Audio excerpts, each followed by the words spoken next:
A primeira pergunta de hoje é do Rivelino. Ele é caminhoneiro, mora na cidade de Limeira, mas está na região e fez uma pergunta aqui no programa Consultando a Bíblia. Ele pergunta para o pastor o que vai acontecer com as crianças quando ocorrer o arrebatamento da igreja. Nós queremos esclarecer ao nosso consulente e dizer obrigado pela sua atenção ao nosso programa, porque uma pessoa da cidade de Limeira vem a Santos, ouve o programa e incontinente lança uma pergunta. Então, respondendo à pergunta, as crianças têm várias idades. E no dia que Cristo voltará para arrebatar a igreja, ele vai encontrar crianças de duas idades. Uma idade inimputável. Por exemplo, crianças até 3 anos de idade, elas não têm consciência do certo e do errado, sabem brincar. E o que fazem não baseados em escolha no sentido positivo ou negativo, se é erro, se é certo, apenas para passar o seu tempo ou se divertir. Logo, são crianças que estão na mesma condição de pessoas já com mais idade, mas não são pessoas normais no seu modo de pensar, são pessoas doentes mentais. Não que a criança seja em si isso, mas a idade dela não abre caminho para ela poder opinar sobre um assunto que é difícil de entender. Já crianças na faixa de 9 anos para cima, embora seja pouca a idade dessa criança, mas ela já está na faixa mais adiantada, que pode já entrar em colégio, que exige certos tipos de resoluções, decisões, e que são exigidas de pessoas com mais entendimento. Então, pessoas a partir mais ou menos de 9 anos, ela já tem noção de certo e do errado, sabe quem é a pessoa, quem é Cristo, quem não é, o que deve fazer para agradar a Deus, porque pode receber orientação, primeiro dos seus pais, notadamente, professores da escola dominicais, e assim ela terá uma responsabilidade como uma pessoa adulta, de modo que a sua situação de arrebatamento vai depender da sua posição em face, talvez, dos seus pais que a orientaram na vida cristã. Então, diz o texto bíblico, ensina a criança no caminho que deve andar, quando crescer não se desviará dele. De modo que aí está a nossa resposta para o nosso consulente avalizar, pensar no assunto, até que idade a criança tem, para fazer a pergunta, e nós damos essa resposta, ficando a seu critério de pesar a idade da criança. A próxima pergunta é NQI, o nosso ouvinte não quis se identificar, pastor, e pergunta o seguinte: no batismo de Jesus, por que o Espírito Santo foi visto em forma de pomba se ele é uma pessoa? Queremos responder a pergunta da seguinte maneira: da mesma forma que esse relato não pode ser usado para dizer que o Espírito Santo é uma pomba, ele também não pode ser usado para provar que ele não é uma pessoa. O Senhor Jesus é descrito em visões do Apocalipse como o Cordeiro. Toda pessoa que estuda o Apocalipse, ele não ignora esse pormenor. E quando fala do Cordeiro, essa pessoa logo pensa na pessoa de Cristo. E tem razão, e temos razão nessa interpretação, porque encontramos isso em Apocalipse, capítulo 5, versículo 6,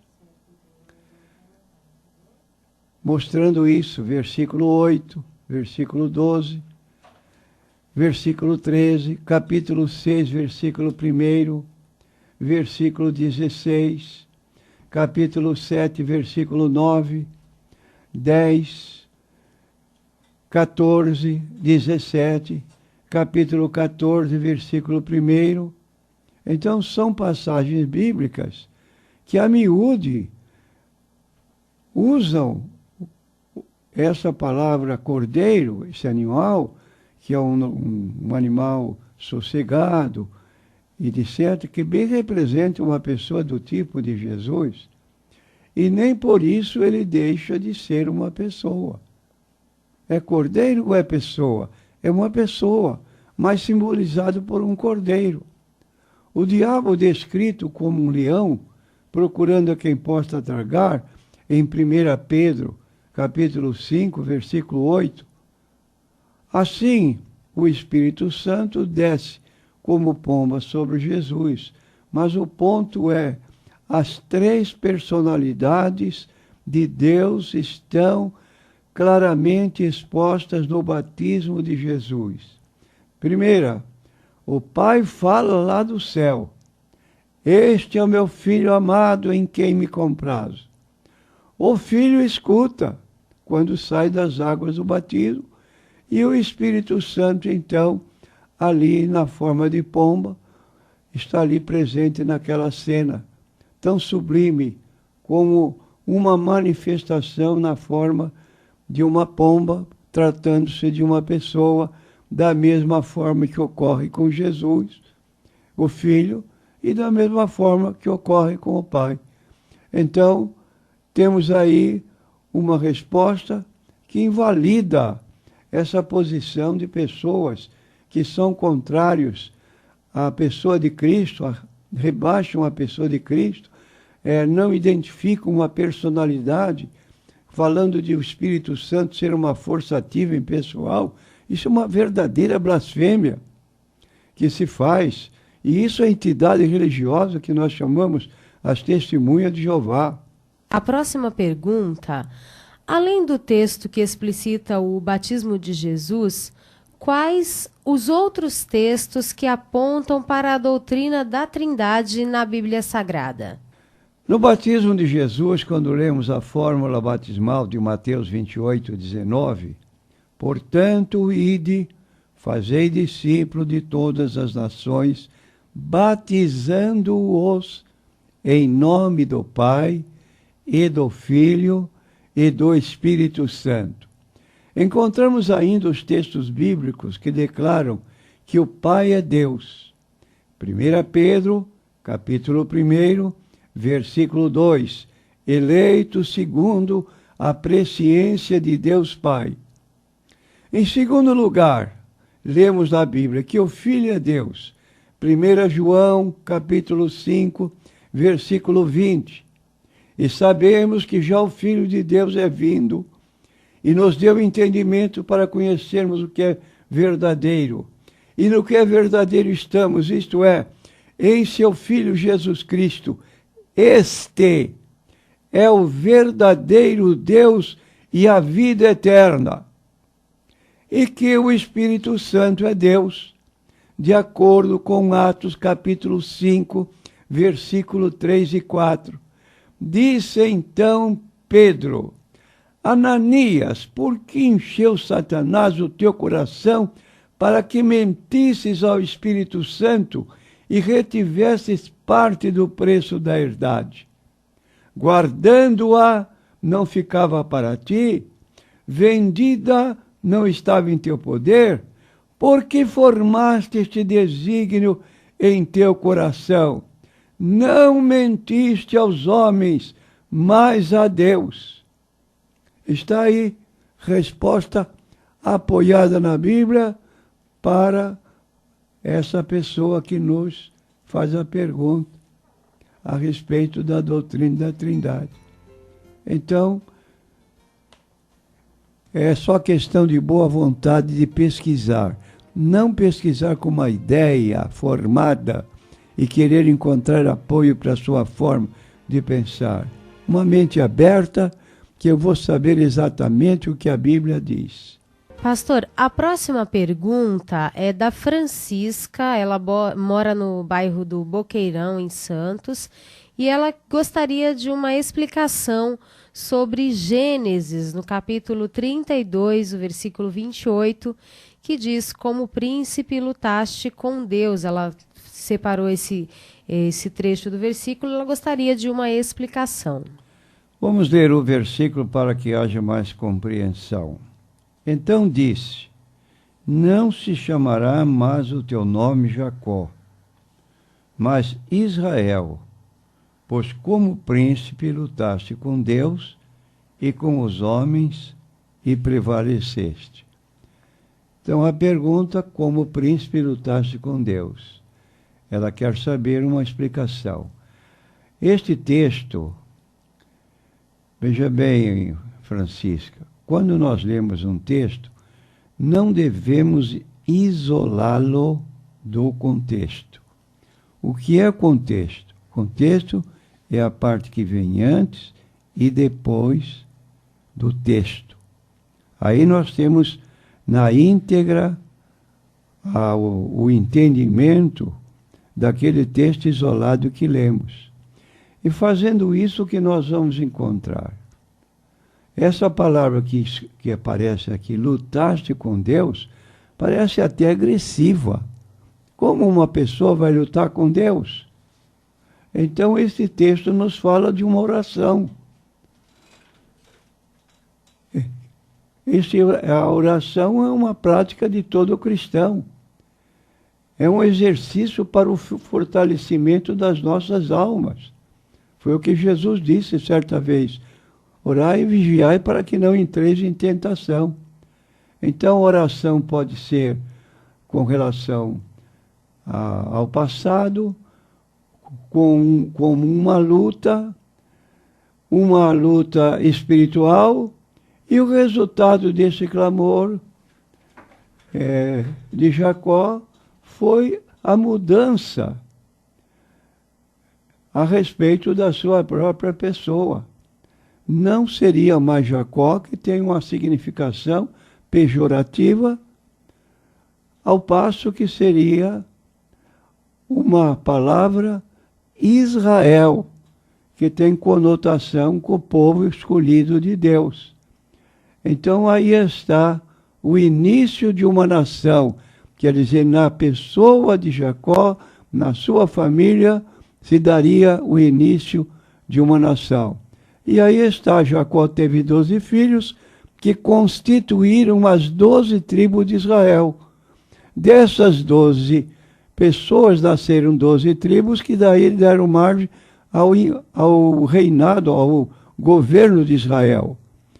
De modo que a luta, em certo sentido, prevaleceu, né, do lado de Jacó, na sua luta espiritual, através da oração.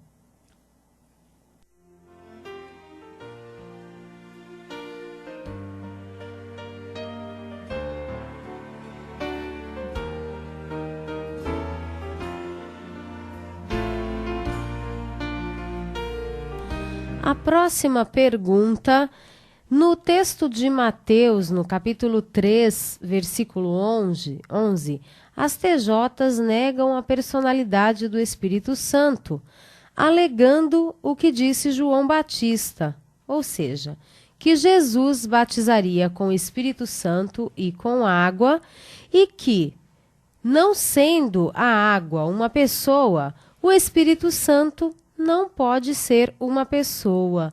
O que dizer a respeito disso?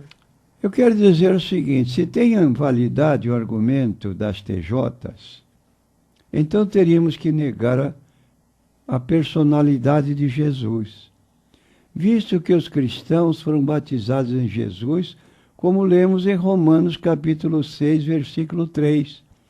Ou não sabeis que todos quantos fomos batizados em Jesus Cristo, fomos batizados na sua morte? Pergunto: Jesus deixa de ser pessoa? Gálatas capítulo 3, versículo 27. Porque todos quantos fostes batizados em Cristo, já vos revestistes de Cristo. O fato de as pessoas serem batizadas em Cristo e serem revestidas de Cristo justifica a negação da personalidade de Jesus? Tampouco o argumento sobre o batismo não contesta a personalidade do Espírito Santo. Isso é até pernicioso. Uma pessoa que se diz religiosa andar buscando meios para poder justificar sua forma de crer, que não tem apoio na Bíblia, mas teimosamente se envolve sempre com este problema. Pastor, no texto de Mateus, capítulo 3, versículos 15 a 17, as TJs negam a doutrina da Trindade sob a alegação de que o Pai, o Filho e o Espírito Santo, embora sejam mencionados juntamente, não sejam uma trindade. O que dizer sobre isso? Eu digo que esse grupo, desconhecendo a doutrina da Trindade, todo e qualquer argumento que aparece que entendam dar apoio à negação dessa doutrina, as TJs estão prontas a negar a evidência bíblica da Trindade. Em Apocalipse, capítulo 3, versículo 14, diz o seguinte: e ao anjo da igreja que está em Laodiceia escreve, isto diz o Amém. Uma particularidade que cito para os nossos ouvintes é que esta palavra Amém está grafada com letra maiúscula, toda ela. E de modo que esta palavra assim grafada, ela é personalizada. O Amém aqui não é aquela afirmação que fazemos no final de uma oração, Amém, que significa assim seja. É um desejo que aconteça conforme estamos pedindo. Mas aqui está sendo personalidade. E como prova de que o nosso raciocínio tem apoio na Bíblia, esta palavra aparece em Isaías 48, versículo 16. Diz assim o texto: chegai-vos a mim, ouvi isto. Não falei em segredo desde o princípio, desde o tempo em que aquilo se fez, eu estava ali. E agora o Senhor Deus me enviou a mim, e o seu Espírito. Então o texto analisa a primeira pessoa falando, chegai-vos a mim, ouvi isto. Não falei em segredo desde o princípio. Quem está falando aqui? O Filho. Desde o tempo em que aquilo se fez, eu estava ali. No princípio era o Verbo estava com Deus, o Verbo era Deus, e o Verbo se fez carne e habitou entre nós. Desde o princípio eu estava ali. O Pai, e agora o Senhor Deus, me enviou a mim, e que mais? E o seu Espírito, isto é, o Espírito Santo. Então, Jesus disse, eu rogarei ao Pai, e Ele vos dará outro Consolador, para que fique convosco para sempre. Não vos deixarei órfãos. Então, durante a ausência de Cristo, no seu retorno para o Pai, como lemos em Atos, capítulo 1, versículos 7 a 9. Partiu de volta ao Pai, depois de seu ministério concluído.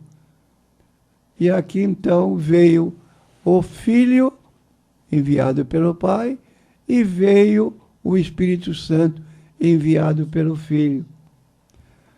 Tudo de acordo com Isaías 48, 16. Se alguém não lê Bíblia, o problema não é nosso.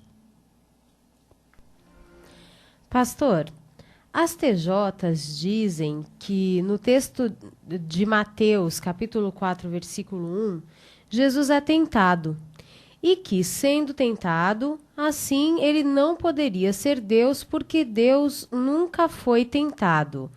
O que dizer sobre isso à luz da Bíblia?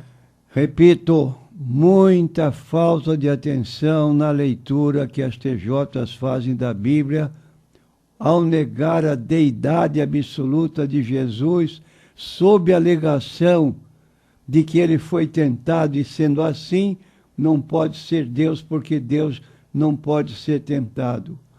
Ora, como se defendeu Jesus da segunda tentação? Porque Deus, na segunda tentação de Jesus, que lhe ordenou subir ao pináculo, lançar-se lá sob a proteção de Deus. Mateus 4, 7. Disse-lhe Jesus: também está escrito, não tentarás o Senhor teu Deus. E agora, se Jesus foi tentado, não era Deus. E como é que está escrito na Bíblia? Salmo 78, versículo 18, 56. Aqui está dizendo, quando Jesus recusou o oferecimento do diabo, e não tentareis o Senhor vosso Deus como tentastes em Massá. Salmo 95, versículo 9. Indica Deus sendo tentado, então Deus deixou de ser Deus. Não pode ser Deus porque foi tentado. É falta de leitura da Bíblia.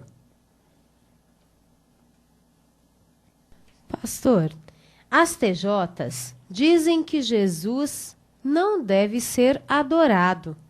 E elas citam o texto de Mateus 4:10 como prova de que só Deus pode ser adorado. O que dizer sobre isso, pastor? Dolosamente, as testemunhas de Jeová traduziram a palavra grega proskineo. Essa palavra aparece muitas vezes no texto grego. Qualquer Bíblia que você encontrar, quando se aplica esta palavra, é verdade que a pessoa não sabe ler grego, mas tem a palavra traduzida. Essa palavra é traduzida em quase todas as edições pela palavra adorar, empregada a Jesus. Mas as testemunhas de Jeová fizeram uma seleção. Quando a palavra adorar é empregada a Jesus, eles traduzem para prestar homenagem. E conservaram a tradução da palavra citada para adorar como se referisse, quando se referisse ao Pai. Então, aplicando ao Pai, é traduzida corretamente, como a própria resposta de Jesus ao diabo. Está escrito: ao Senhor teu Deus adorarás. Mateus 4:10. Essa aplicada, a palavra proskineo, foi traduzida para adorar, corretamente. Agora, quando a mesma palavra é empregada para Jesus, é mudada. Por exemplo, no capítulo 8 de Mateus, nós vemos um homem chegar-se a Jesus e fazer um pedido, dizendo para Jesus: se tu quiseres, tu podes tornar-me limpo. Era um homem leproso. Vou ler aqui na tradução de Almeida, que usamos em nossas igrejas. E descendo ele do monte, isto é, descendo Jesus do monte, seguiu-se uma grande multidão. E eis que veio um leproso e o adorou, dizendo: Senhor, se quiseres, pode tornar-me limpo. E Jesus, estendendo a mão, tocou-o, dizendo: quero ser limpo. E logo ficou curado da sua lepra. Agora, se você pegar uma tradução do Novo Mundo, você vai encontrar aqui, no lugar de adorou, prestou-lhe homenagem. Todas elas referidas a Jesus, só prestou-lhe homenagem. Até os discípulos em Mateus 14, 33, quando viram o milagre de Jesus fazer cessar o vento e acalmar o mar, diz o texto em Mateus 14, 33, que os discípulos se prostraram diante dele. Então aproximaram-se os que estavam no barco e adoraram-no, dizendo: és verdadeiramente o Filho de Deus. Se você pegar na tradução do Novo Mundo, você vai encontrar prestar-lhe homenagem. E por que isso, meu prezado ouvinte? Você perguntará. Porque Jesus sofreu uma metamorfose, mudança de natureza. Sabe quem é o Jesus das Testemunhas de Jeová? É o mesmo dos adventistas. É o arcanjo Miguel. Agora, se Jesus realmente fosse o arcanjo Miguel, eu também não adoraria Jesus, porque a Bíblia proíbe adorar anjos. O anjo que mostrou a João as coisas que vão acontecer futuramente, ele se prostrou diante de João. João recusou terminantemente. Aliás, o anjo recusou terminantemente quando João se prostrou diante do anjo. Eu sou conservo teu e de teus irmãos, adora a Deus. E estava com razão, corretamente. Colossenses 2,16 também declara que não se tributa adoração a homens nem a anjos. Se Jesus era apenas um anjo, então não merece mais do que isso. Mas isso é uma doutrina diabólica. Jesus Cristo, aquele quem disse, de quem está dito: todo o poder me foi dado no céu e na terra. E nós encontramos no Novo Testamento duas situações que levam Jesus a ter a qualificação exata de Deus. Foi adorado e foi chamado de Deus. Nenhuma das duas vezes Jesus recusou. Aceitou plenamente. No caso daquele paralítico de Marcos capítulo 2, versículo 5, quando Jesus foi chamado de Deus pelo paralítico, Jesus aceitou. Ele blasfema, mas Jesus aceitou. Em seguida, perdoou o pecado dele. Então, estejamos firmes na nossa convicção. Cuidado com as seitas que estão mudando a Bíblia para justificar suas heresias.